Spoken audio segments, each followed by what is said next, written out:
Me diz uma coisa, você por acaso reconhece essa música aqui?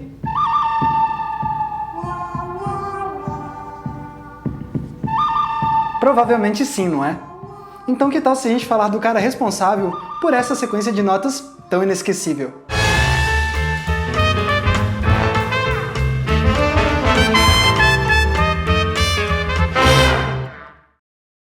Alô, alô, audiência! Meu nome é Max e sejam bem-vindos ao Entre Planos, o lugar onde vocês podem deixar o seu cavalo e descansar ao som de uma gaita. Mal começou 2016 e a gente já teve um grande lançamento nas telonas. Eu tô falando de Os Oito Odiados, de Quentin Tarantino. Now we're talking.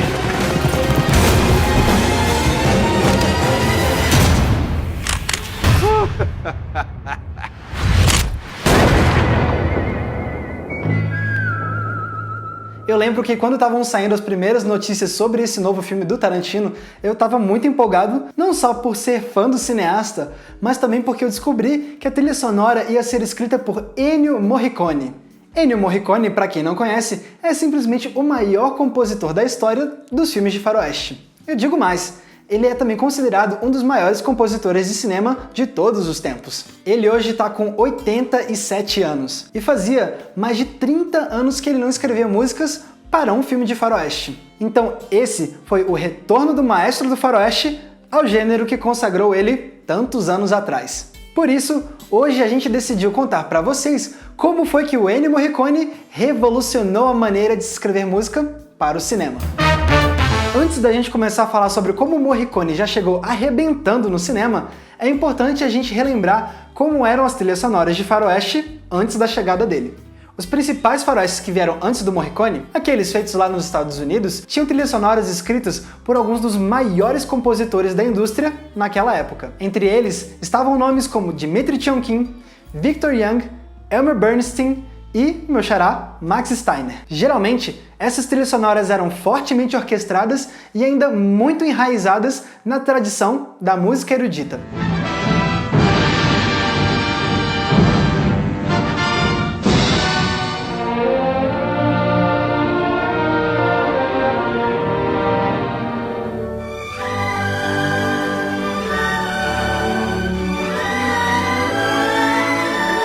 E é nesse ponto que Morricone já começou a se diferenciar quando fez a trilha sonora de Por um Punhado de Dólares, o primeiro filme da trilogia dos dólares do diretor italiano Sergio Leone. Quando Leone convidou Morricone para trabalhar no filme, ele deixou bem claro que ele não queria uma trilha sonora que seguisse à risca essa tradição hollywoodiana tão voltada para a música erudita. E é claro que Morricone topou o desafio. Um dos primeiros passos dele foi misturar a música erudita com a música pop. Como explica o professor de cinema da UFPE, Rodrigo Carreiro, as composições de Morricone eram curtas e diretas, e adotavam uma instrumentação mais comum às bandas de rock and roll ou jazz do que às orquestras. Guitarra e piano elétricos, bateria, trompete e saxofone.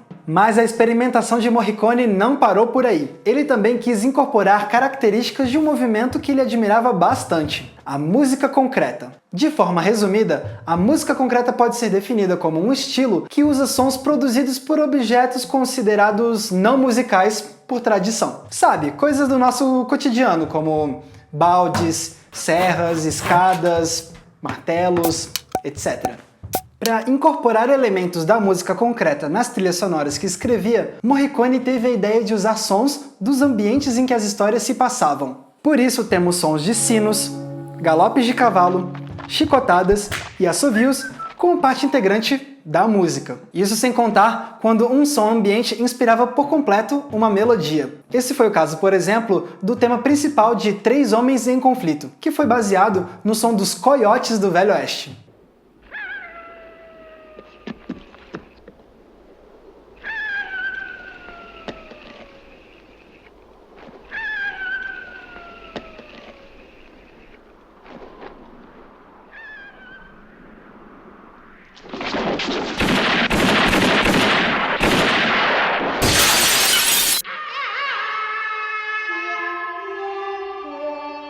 Isso nos leva a outro experimento inovador do Morricone, a mistura entre a trilha sonora e os sons ambientes das cenas. Esses sons ambientes que existem na história que a gente está assistindo são normalmente chamados de som diegético. Por exemplo, se um personagem entra num bar e lá tem um cara tocando piano, a música que sai desse piano é diegética, porque ela está inserida lá diretamente na história. Os personagens podem ouvi-la. Já o som não diegético é aquele que está inserido no filme, mas não no ambiente narrativo. Os personagens não ouvem o som não diegético. Só nós, os espectadores, conseguimos fazer isso. E, geralmente, a maior parte do som não diegético de um filme é a trilha sonora. O Morricone teve a sacada de fazer uma ponte entre o som diegético e o não diegético nos faroestes do Sergio Leone. Quer ver um exemplo? Então dá só uma olhada nessa cena de Por uns Dólares a Mais, o segundo filme da trilogia dos dólares. When the chimes end, pick up your gun. Try and shoot me, Colonel. Just try.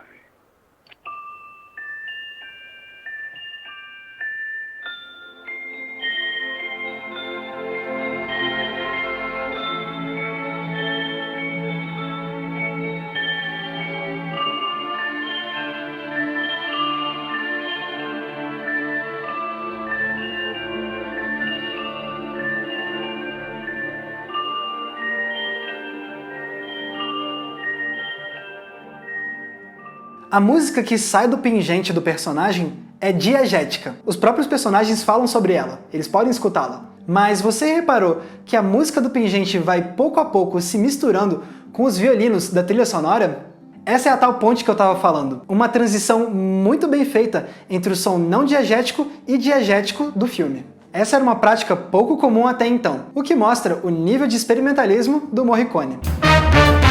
E quando ele não estava inventando algo inovador, Morricone usava recursos musicais consagrados, mas de uma forma um pouquinho diferente. Um bom exemplo disso é o uso que ele faz do que se chama na música de leitmotiv. Um leitmotiv é um tema musical que se repete com frequência dentro de uma obra. Geralmente, ele é usado para simbolizar um personagem, um lugar, um objeto ou mesmo uma ideia. O leitmotiv já era um recurso utilizado há muito tempo, tanto na música erudita quanto em outras trilhas sonoras de filmes que vieram antes de Morricone. Mas o que o compositor italiano fez de diferente com o leitmotiv foi pegar esse recurso e dar a ele um papel central nos filmes de Sergio Leone. Por exemplo, em Por um Punhado de Dólares e em Por uns Dólares a Mais, nós temos duas sequências de notas que representam sempre a presença do personagem de Clint Eastwood.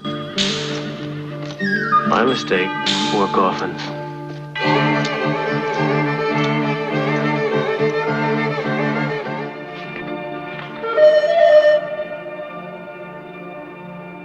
E isso chegou ao ápice no filme Três Homens em Conflito, o terceiro da trilogia dos dólares. Nele, a música tema é repetida para os três protagonistas, o bom, o mal e o feio. Só que cada um desses personagens é representado por um instrumento diferente. Para Blondie, o bom, usa-se a flauta doce.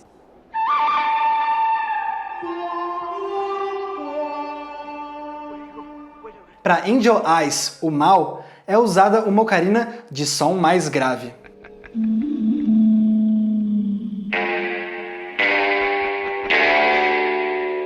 E para Tuco, o feio, a melodia é entoada por duas vozes que berram.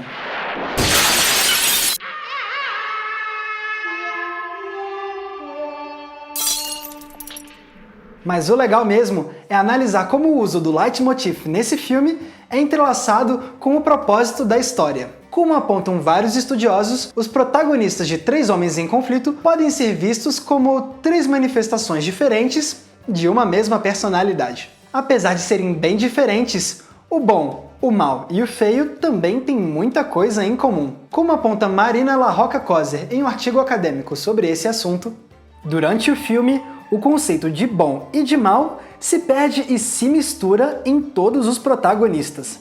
Todos são bons, são maus e são feios, característica antecipada pela música através da utilização da mesma melodia com diferença de timbre. Incrível, né? E o pior é que a música não sai da cabeça. Aposto que você aí em casa já está cantarolando ela também. Como vocês viram, O Morricone soube entrelaçar a música dele com as imagens de Sergio Leone de forma maestral. A sincronia entre os dois era tão grande que eles decidiram levar o experimentalismo um pouco mais longe no próximo trabalho da dupla. No filme Era Uma Vez no Oeste, de 1968, eles decidiram que a trilha sonora ia ser escrita e gravada antes mesmo das filmagens começarem. Assim, os atores poderiam ajustar as suas atuações para se adequar à trilha sonora. E além disso, certas vezes o Leone chegou a ditar o movimento da câmera dele a partir da música de Morricone. Um bom exemplo disso é a cena com a primeira aparição da personagem Jill. Nela, a personagem acaba de desembarcar em uma cidade. Repare o movimento que a câmera vai fazer quando ela sair desse recinto e como esse movimento combina com a música.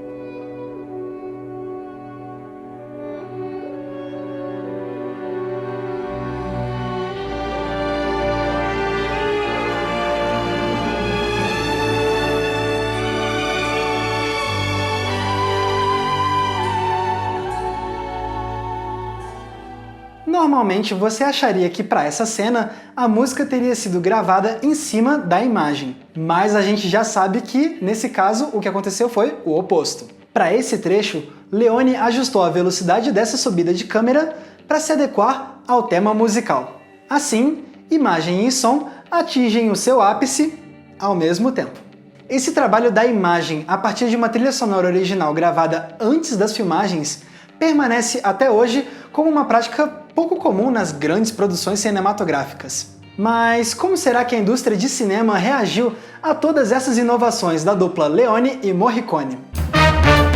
Quando os filmes de faroeste da dupla Sergio Leone e Ennio Morricone foram lançados, eles tiveram um sucesso gigantesco. E como tudo que é bem sucedido acaba sendo logo copiado, não demorou muito para que fossem lançados outros faroestes bem parecidos, tanto no visual quanto na música. Dá só uma olhada em alguns exemplos de trilhas sonoras de filmes de faroestes que foram lançados logo depois do sucesso do novo estilo de Ennio Morricone.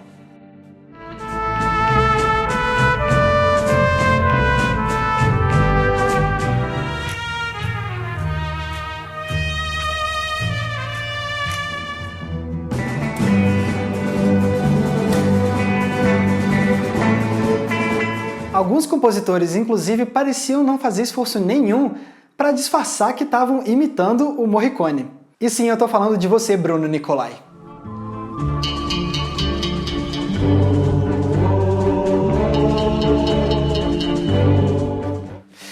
Eita, Morricone, eu acho que dá pra ter rolado um processo aí, hein? Não, mas agora falando sério. Essa tendência de seguir os passos do Morricone nunca foi realmente embora. Eu lembro, por exemplo, no finalzinho do ano passado, quando eu vi o trailer de Os Seis Ridículos, o faroeste do Netflix. Repara só na música que toca no comecinho desse vídeo.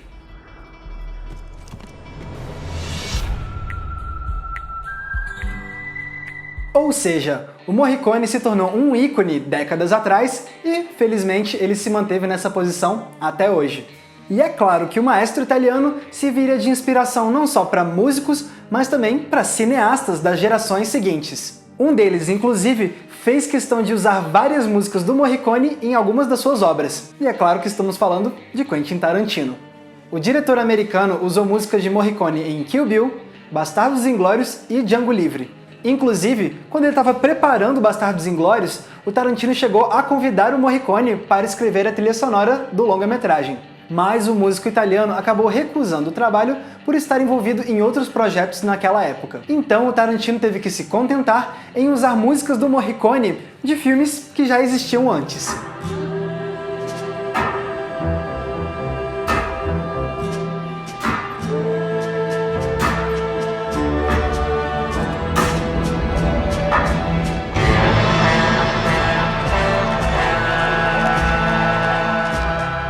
Mas a história entre o Tarantino e o Morricone ficaria um pouco mais tensa depois do lançamento de Django Livre. Isso porque o Morricone criticou o Tarantino, dizendo que o diretor usava as músicas dele de forma displicente.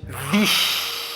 A notícia se espalhou muito e acabou causando bastante rebuliço. Mas, algum tempo depois, o Morricone deu mais declarações dizendo que a fala dele tinha sido tirada de contexto e que na verdade ele é muito grato pelo Tarantino usar a música dele nos filmes que faz.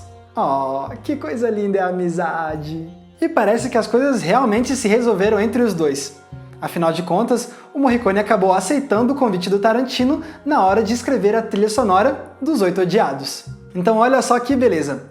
O Tarantino pôde finalmente trabalhar com um dos seus grandes heróis. O Morricone pôde mostrar que ainda sabe muito bem fazer trilha sonora de faroeste. E os fãs de cinema puderam finalmente ver que essa dupla é capaz de criar algo incrível quando trabalha junto. Ou seja, todo mundo sai ganhando.